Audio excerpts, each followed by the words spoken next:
Ինչ արդյունքներ են գրանցել 2025 թվականի առաջին եռամսյակում ներդրումային տարբեր ակտիվներ։ Հիմնականում պատկերը այդքան էլ դրական չէ, քանի որ ակտիվներից շատերը ունեցել են անկում, որի պատճառներից մեկը ԱՄՆ մաքսային քաղաքականության փոփոխությունն էր։ Անդրադառնանք մի քանի ակտիվներին թվերով։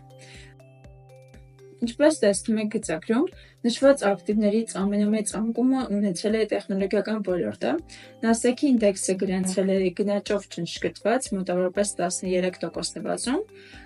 նայենք նաև S&P 500-ը մեծ կազմակերպությունների գները իջել են 7%-ով, ԱՄՆ անշարժ գույքի ֆոնդերի գները մնացել են հաստատուն, իսկ ՀՀ անշարժ գույքի գները նույնպես արձանագրել են նվազում 3%-ով։ Պատմական տվյալները գնահատելու համար նայենք մյուս գծագիրը, որտեղ ցույցատրվում տարբեր ներդրումային ակտիվների զարգացումը ինդեքսավորված գներով,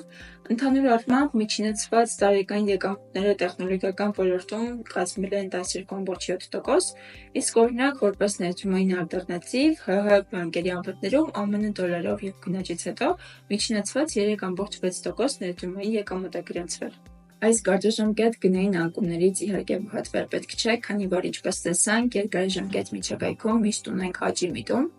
եւ իհարկե պետք է կարևորել դիվերսիֆիկացիայի դերը, քանի որ եթե ուզում ենք երկարաժամկետ միջակայքում ունենալ կայուն աճ, եկամուտների տեսքով անհրաժեշտ է անպայման ներդրում անել տարբեր ոլորտներում եւ տարբեր ակտիվների մեջ։ Դե ինչ, հուսով եմ օգտակար էր, կհանդիպենք մյուս տեսանյութերում հետաքրքիր ներդրումային թեմաներ քննարկելու համար։